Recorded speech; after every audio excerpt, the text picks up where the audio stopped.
Class reunion में मैं खुद को रोक नहीं पाया और स्कूल की सबसे खूबसूरत लड़की की बेल्ट से खेलने लगा। कौन जानता था कि वो बेल्ट इतनी मुलायम होगी, और मैंने उसे छोड़ दिया।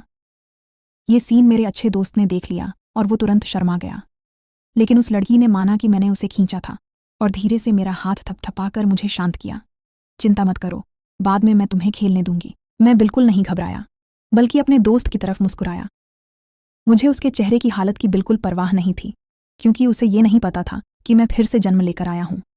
पहले की जिंदगी में वही हमेशा मेरे कान में उस लड़की के बारे में बुरी बातें करता था, जिसकी वजह से उसने मुझसे प्यार का इजहार किया और बाद में उसी ने मुझे सबके सामने गिरा दिया। उस घटना के बाद वो लड़की फिर कभी मेरे सामने नहीं आई, जब तक कि मैं ओवरटाइम काम करते करते मर नहीं गया। और तब मुझे पता चला कि मेरा वही दोस्त पागल हो चुका था और उस लड़की का पीछा कर रहा था। अब जब मैं दोबारा जन्म ले चुका हूं तो मैं उसके साथ अंत तक जाऊंगा। इस जिंदगी में अगर मैं लिंग छिंगचिू के साथ रहूं तो देखना चाहता हूं कि वो मुझसे क्या छीन सकता है। दृश्य बदलता है। क्लास चल रही है। टीचर अभी अभी अंदर आए हैं और पढ़ाना शुरू किया है। संयोग से मेरे पीछे बैठी है लिंग छिंगचिू। कुछ देर चुप्पी के बाद मैं और युवेंशु दोनों पीछे मुड़ते हैं। इस वक्त पीछे की सीट पर बैठी लड़की अकेली है। उसकी नज़रें आगे टिकी हुई हैं, जैसे कुछ सोच रही हो। मुझे मुड़ते देख उसने हल्के से मुझे छुआ। जैसे ही मैंने उसकी तरफ देखा, मैं हैरान रह गया। लिंग छिंगचिू की खूबसूरती वाकई लाजवाब है। इतने करीब से देखने पर भी उसके चेहरे में कोई कमी नजर नहीं आती। वो अभी सिर्फ 18 साल की है और उसकी मासूम मुस्कान में जवानी और चमक साफ झलकती है। वो बिल्कुल वैसी नहीं है जैसी खबरों में दिखती है, जहां वो थोड़ी दूर दूर और ठंडी लगती है। क्लासमेट्स ने पढ़ाई शुरू कर दी है। मैं और लिंग छिंगचिू चुपचाप बैठे हैं। कोई भी पहले बोलने की हिम्मत नहीं कर रहा। माहौल इतना लंबा खिंच गया कि मैं बेचैन हो गया। आखिर मैंने पूछा, तुम पहले या मैं? उसने शांत स्वर में कहा, मुझे नहीं आता, तुम ही शुरू करो। उसकी एक बात ने मुझे पूरी तरह चुप कर दिया। मजाक नहीं है, इतने साल हो गए ग्रेजुएट हुए, अब फिर से किताब याद करनी पड़े। मैं उसे काफी देर तक देखता रहा, लेकिन एक शब्द भी याद नहीं आ रहा था। लिंग छिंगचिू ने कुछ नहीं कहा। मेरी आदत ही खराब है। मैंने कॉलेज के लिए तैयारी नहीं की थी। उस पल मुझे लगा कि मेरा चेहरा जल रहा है। आखिर मैं भी स्कूल में एक अच्छा स्टूडेंट माना जाता था। मैंने बस अपनी नाक छुई। ये मेरी आदत है जब मैं नर्वस या शर्मिंदा होता हूँ। अचानक यह हरकत उस लड़की की नज़र में आ गई, जिससे उसकी आंखें तुरंत कुछ गहरी हो गईं। उसने हल्की मुस्कान के साथ कहा, क्यों ना कुछ अच्छा कह दो, मैं तुम्हारे लिए इसे संभाल लूंगी। अगर यह पहले वाली मैं होती तो मेरा चेहरा गर्दन तक लाल हो जाता। मैं उसे गुस्से से घूरती और फिर उससे महीनों तक बात नहीं करती। लेकिन आज पहले जैसा नहीं है ना? मैंने बस एक पल लिया और होंठों पर मुस्कान लाई। तुम क्या सुनना चाहते हो कोल्ड किंगच्यू क्लासमेट? अब तो कोल्ड किंगच्यू ही थोड़ा बेवकूफ सा रह गया। ये पहली बार था जब उसने मुझे उसे इस तरह बुलाते सुना था। वह सोचने लगा कि आज मुझे क्या हो गया है। पहले वाली मैं होती तो उससे दो बातें करते ही बिल्ली जैसी बन जाती। आंखें झुकी हुईं, हल्की सी घबराई हुई, लेकिन अब मैं उसकी नज़रों को महसूस कर सकती थी और मैं उस पर मुस्कुरा भी रही थी। हाँ, मुस्कुरा रही थी। क्या तुम्हें पता नहीं? उसकी मुस्कान सच में बहुत आकर्षक थी। लड़की की आंखें कुछ पल के लिए नरम हो गईं। वह सामने खड़े लड़के को ऐसे देख रही थी जैसे उसे पूरी तरह समझ लेना चाहती हो। मैंने भी नज़र नहीं हटाई, बस उसे देखती रही। धीरे धीरे दोनों के बीच का माहौल थोड़ा अलग सा हो गया। उसी पल मेरे मन में एक ख्याल आया, अगर इस जिंदगी में मैं कोल्ड किंगच्यू के साथ रहना चुनूं तो क्या यह पिछली जिंदगी से बेहतर होगा? कुछ ही सेकंड में मेरे दिमाग में जिंदगी के अनगिनत टुकड़े घूम गए। पिछली जिंदगी में मैंने कभी अपने लिए नहीं जिया था, कभी किसी के हाथों में सहेजे जाने का एहसास नहीं किया था।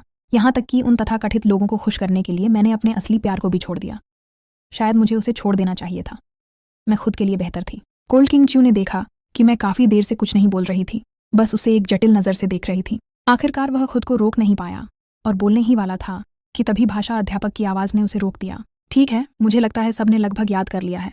सामने वाला छात्र, खड़े हो जाओ और सुनाओ। चालाकी मत करना, मैं किसी को भी अचानक चुन सकता हूँ। जैसे ही शिक्षक की आवाज़ खत्म हुई, पूरी कक्षा में हलचल मच गई। छात्र जल्दी जल्दी खड़े होने लगे। जैसे ही मैं उठने वाली थी, एक नाजुक हाथ ने मेरे कंधे को मजबूती से दबाया और मुझे फिर से सीट पर बैठा दिया। मैं पूरी तरह समझ नहीं पाई कि क्या हुआ। मेरे पीछे बैठा व्यक्ति, लेकिन उसने तुरंत अपना हाथ वापस खींच लिया और खड़ा हो गया। माफ कीजिए मिस्टर ली, कोल्ड किंगच्यू की आवाज़ गूंजी। उसकी आवाज़ जैसे ही खत्म हुई, पूरी क्लास उसकी तरफ देखने लगी। टीचर युवेन उससे और भी नाराज हो गई। मुझे तुम पर बहुत गर्व है। हंस किस बात पर रहे हो? लिंग किंगच्यू बस मुस्कुराई, कुछ नहीं बोली। टीचर युवेन ने सिर हिलाया। मुझे पहले से ही अंदाजा था कि ऐसा ही होगा। जब मैंने पेपर वापस लिया तो देखा कि वही मैं था जिसने ये किया था। मैं खुद को रोक नहीं पाया और बोल पड़ा, अगर तुम्हें दिन भर कोई काम नहीं है तो सामने बैठे ये हुईचुआन से कुछ सीखो। देखो वो तुमसे बेहतर है। और तुमसे ज्यादा मेहनत करता है। ये सुनकर मुझे थोड़ा शर्मिंदगी महसूस हुई।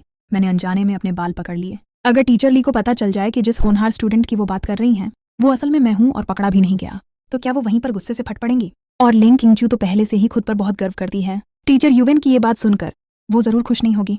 अगले ही पल लिंग किंगचू की आवाज फिर से गूंजी। ठीक है, मैं वादा करती हूँ कि काम पूरा करूंगी। टीचर यूवेन ने उसे ऐसे देखा जैसे अब कोई उम्मीद नहीं बची हो। फिर किताब उठाई और पढ़ाना शुरू कर दिया। रात के 10:30 बजे स्टूडेंट्स अपनी शाम की सेल्फ स्टडी जारी रखे हुए थे। मैंने अपना सामान समेटा और हॉस्टल वापस जाने की तैयारी की। तभी अचानक लू चेन सामने आकर मेरा रास्ता रोक लिया। छुआन छुआन, मुझे भूख लगी है, चलो मेरे साथ कैंटीन से कुछ खाने चलते हैं। मैंने थोड़ी झिझक के साथ उसे देखा। अभी तक मैंने कोई जवाब नहीं दिया था। लू चेन ने सीधे मेरा हाथ पकड़ लिया और शरारत करने लगा। मैंने ठीक से नहीं खाया, रात में तो पक्का भूख लगेगी। मैंने उसे 2 सेकंड तक देखा, फिर आखिरकार मान गया। जब हम कैंटीन से बाहर निकले, स्कूल में लगभग कोई नहीं था। लड़कों के हॉस्टल की तरफ लौटते हुए हम लड़कियों के हॉस्टल के पास से भी गुजरे। उसी वक्त लू चेन अचानक रुक गया। उसने अपनी कोहनी से मुझे ठेला और इशारे से सामने देखने को कहा। मैंने देखा कि एक पेड़ के नीचे एक लड़का और एक लड़की खड़े थे। लड़की लंबी थी, उसका चेहरा परछाई में ढका हुआ था और वो थोड़ी चिड़चिड़ी लग रही थी। और उसके सामने एक लड़का स्कूल यूनिफॉर्म में खड़ा था, आंखें मल रहा था जैसे रो रहा हो। लू चेन बहुत उत्साहित हो गया, धीरे से बोला, छुआन छुआन देखो, वो लिंग किंगचू है और उसके साथ वाला शायद पड़ोस वाली क्लास का स्टूडेंट है। मैंने एक नज़र डाली। समझ नहीं आया कि हमें वहां से निकल जाना चाहिए या नहीं, ताकि कोई अजीब स्थिति न बने। मैं दूसरी तरफ से हॉस्टल जाने का सोच रहा था, लेकिन लू चेन ने मुझे जाने नहीं दिया। क्यों?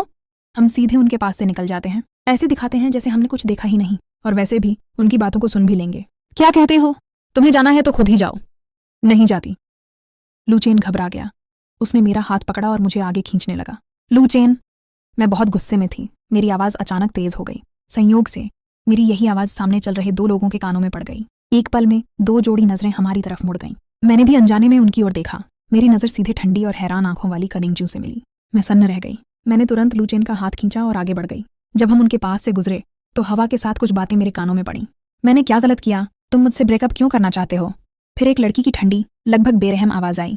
हम कब साथ थे जो ब्रेकअप की बात कर रहे हो? किंगचू, तुम्हें कैसा लड़का पसंद है? क्या मैं बदल नहीं सकता? लड़के की आवाज़ में बेबसी और हल्की सी गुजारिश थी। तो क्या? मैं मन ही मन बड़बड़ाई। अगले ही पल किसी ने मुझे पुकारा, ये हुई चुआन। मैं रुक गई। मेरा शरीर जैसे जकड़ गया। किंगचू ने मेरी आंखों में देखा।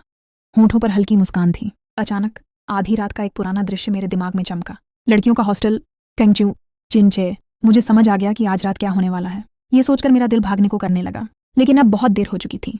किंगचू ने ठुड्डी से मेरी ओर इशारा किया और मुस्कुराकर कहा, मुझे ऐसी ही पसंद है। एक पल में सबकी नजरें मुझ पर टिक गईं। लू चेन हैरान रह गया। उसका मुंह खुला का खुला रह गया। चुआन चुआन। फिर एक साफ आवाज आई, ठीक है, मैं समझ गया। उसने मुझे एक जटिल नजर से देखा, फिर मुड़कर बिना पीछे देखे चला गया। किंगचू हमारे सामने आकर खड़ी हो गई। फिर उसने लू चेन से कहा, लू चेन है ना, मुझे ये हुईचुआन से अकेले में बात करनी है। तुम पहले वापस जा सकते हो। लू चेन साफ तौर पर उलझा हुआ था, लेकिन उसने सिर हिला दिया। ठीक है। इतना कहकर उसने खुद ही मेरा हाथ छोड़ दिया। जैसे ही वह मुड़ा, उसके चेहरे पर उत्साह और खुशी साफ दिख रही थी। उसके दिल में जैसे तूफान चल रहा था। ओह माय गॉड, किंगचू को मेरा नाम याद है। क्या इसका मतलब है कि उसने मुझे पहले से नोटिस किया था? आखिरकार वह अक्सर छुआन छुआन के पास ही तो आता था। पता नहीं क्या सोचकर लू चेन ने पीछे मुड़कर देखा। तंग रास्ते पर चांदनी लड़के और लड़की की परछाई पर हल्की रोशनी बिखेर रही थी। मानना पड़ेगा, दोनों साथ में काफी अच्छे लग रहे थे। क्योंकि मैं बहुत साफ बोल देता हूँ, आज रात की यह बात कल पूरे स्कूल में फैल जाएगी। तब सबको पता चल जाएगा कि लिंग चिंगचू जिसे पसंद करती है वो मैं हूँ। पिछली जिंदगी में भी इसी बात की वजह से मैं पूरे स्कूल के लड़कों का दुश्मन बन गया था। ऊपर से मेरा स्वभाव भी बचकाना था, इसलिए मैं बस उनकी खुली और छुपी हुई बदमाशी सहता रहा, यहाँ तक कि मैं लिंग चिंगचू से भी दूर भागने लगा। सबसे बुरा समय तो वो था जब 12वीं की पढ़ाई भी प्रभावित हो गई। मुझे काफी देर तक चुप देखकर हमेशा बेफिक्र रहने वाली मिस लैंग अचानक थोड़ी घबरा गई। ये हुआ इचुआन। हम लड़के की आवाज़ बहुत ठंडी थी, जिससे लिंग चिंगचू का दिल कांप गया और वो कुछ पल के लिए समझ नहीं पाई कि क्या कहे।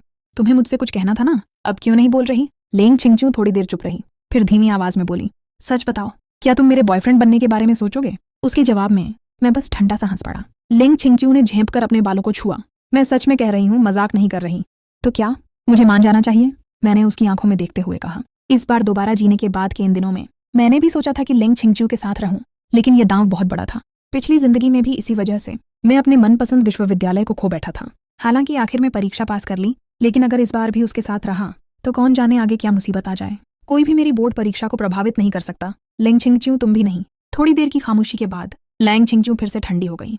सॉरी, मैंने जल्दीबाजी कर दी। इतना कहकर वो मुड़कर जाने लगी। मैंने तुरंत उसे रोका। लिंग चिंगचू, क्या तुमने सोचा है कि आज तुम्हारी इस बात से मुझे कितनी परेशानी हो सकती है? उसे उलझन में देखकर मैंने कंधे उचकाए। मुझे पहले ही कई लड़कों ने चेतावनी दी है जो तुम्हें पसंद करते हैं कि मैं तुमसे दूर रहूं। और ये तो सिर्फ तब की बात है जब हमने बस कुछ बातें ही की थीं। अगर आज रात की बात फैल गई तो सोचो मेरी हालत क्या होगी। मेरी बात खत्म होते ही लड़की की आंखों में हैरानी झलकी, लेकिन फिर जैसे उसे कुछ समझ आ गया। थोड़ी देर बाद उसने कहा, चिंता मत करो, मैं सब संभाल लूंगी। ये बात बाहर नहीं जाएगी। अब बहुत देर हो चुकी है। इस वक्त लड़कों के हॉस्टल में मेरा सीधा साधा रूममेट शायद उससे सवालों की बौछार कर रहा होगा, और मेरा वो बकबक करने वाला रूममेट लूचेन जरूर इस बात को मसाले लगाकर फैला रहा होगा। सॉरी। लेंग छिंगचू ने नजरें झुका लीं। उसकी आवाज़ सच में नरम हो गई थी। मैं सब संभाल लूंगी, अब कोई तुम्हें परेशान नहीं करेगा। मैंने हल्का सा देखा। आज रात उसने 2 बार माफी मांगी थी, तो चाहे मेरे दिल में कितना भी गुस्सा था, अब वो काफी हद तक शांत हो चुका था। इतनी जरूरत भी नहीं। ज्यादातर मैं अभी भी खुद को संभाल सकता हूँ। आखिर मैं भी 20 साल का एक वयस्क हूँ। कुछ छोटे बच्चों को संभालना कोई बड़ी बात नहीं है, लेकिन ये आसान भी नहीं होगा। खैर, अगर मैं इसे समझ नहीं पाया तो मैं तुम्हारे पास आऊंगा। आखिरकार ये सब तुमने ही शुरू किया है। तुम क्या सोचती हो? ये कहकर लड़की ने मुझे एक हल्की मुस्कान के साथ देखा, फिर वह दोबारा मुस्कुरा दी। कोई समस्या नहीं, उसने कहा।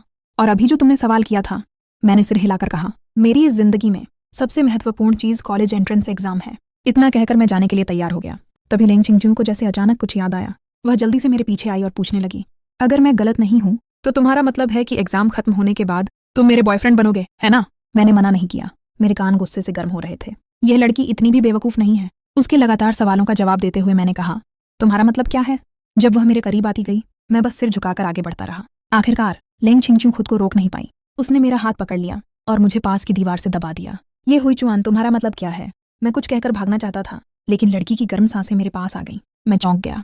और कुछ मत कहो। लेंग छिंगचू ने थोड़ा सिर झुकाया। उसकी आवाज़ में हल्की धमकी थी, वरना मैं तुम्हें चुप करा दूंगी।